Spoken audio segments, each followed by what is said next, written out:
विषय पर भी आपसे जानकारी लेंगे। खबरों में बढ़ते हैं आगे।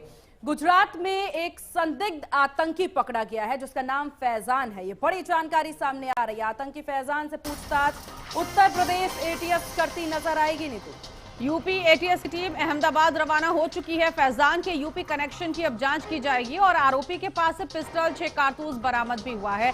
आतंक फैलाने के इरादे से इसने हथियार जुटाए हैं, ये आरोप फैजान पर लगा है और फैजान के मोबाइल से कुछ आपत्तिजनक फोटोज भी मिली है।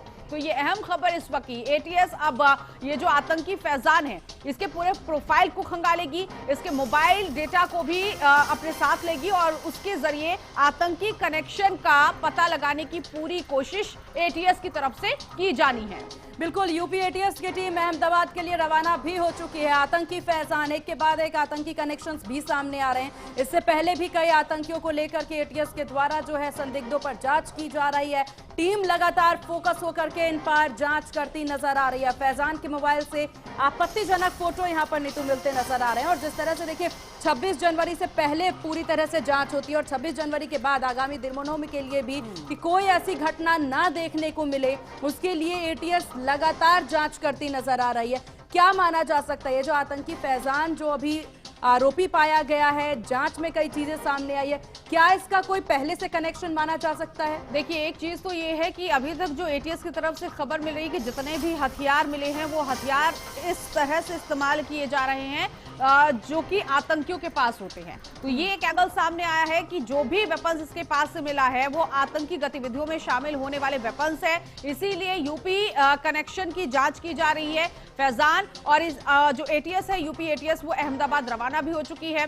वहां हो सकता है कि जिस जगह पर फैजान रहा या उसका जो फैमिली मेंबर है अगर वो भी निकलकर सामने आता है तो उन सदस्यों से भी बातचीत हो सकती है, पूछताछ होगी और कैसे गुजरात से किस तरह से ये अपने पूरे नेटवर्क को फैलाता हुआ दिखाई दे रहा था। पुनित लगातार हमारे साथ संवाददाता बने हुए हैं। पुनित, जरा इस आतंकी कनेक्शन के बारे में क्या जानकारी अभी तक हाथ लगी है, बताइएगा।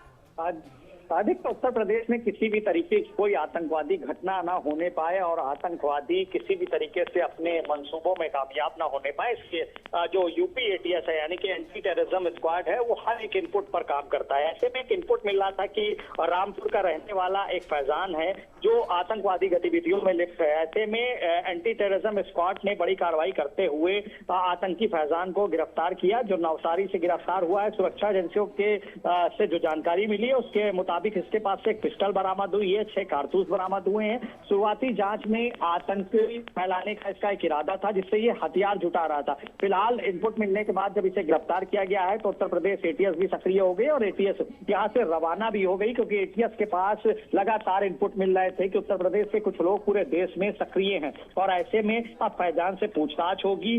फैजान मूल रूप से उत्तर प्रदेश के रामपुर जिले का रहने वाला है। अब यूपी एटीएस उसकी पूरी पृष्ठभूमि और नेटवर्क भी तलाश कर रही है कि आखिर ये यहाँ से गुजरात किस तरीके से पहुंचा, क्या प्लान था, क्या ये करने वाला था। फिलहाल सुरक्षा बिल्कुल पुनीत, हालांकि अभी पूरी जांच जारी है। आतंकी फैजान से पूछताछ भी टीम करेगी, लेकिन इसके पास से हथियार बरामद किए गए और कुछ आपत्तिजनक फोटोज बरामद की गई है। क्या इसके अलावा और कोई चीजें मिली हो यहाँ से जो जिससे कि क्लियरेंस मिलती नजर आ रही है कि इस आतंकी के तार दूर तक जुड़े हुए हो? देखिए, 19 साल का है फैजान शेख जो यूपी के रामपुर का रहने वाला है और नवसारी में एक दर्जी बन करके रह रहा था, यानी कि टेलर था, एक टेलर शॉप पे काम करता था। और फैजान के पास से अवैध हथियार और विस्फोटक सामान भी मिले हैं। आतंकी संगठनों से जुड़े होने के इसके पुख्ता सबूत मिले हैं। आतंक फैलाने के इरादे से ये हथियार जुटा रहा था। फैजान मूल रूप से, जैसा कि मैंने आपको बताया है, कि रामपुर का रहने वाला है। यूपी एटीएस की एक टीम इसका जो पृष्ठभूमि है, आप नजर बना रखिएगा, आगे जो अपडेट होगा अपने दर्शकों तक जरूर पहुंचाएंगे। तो कुल मिलाकर सीमा यहाँ पर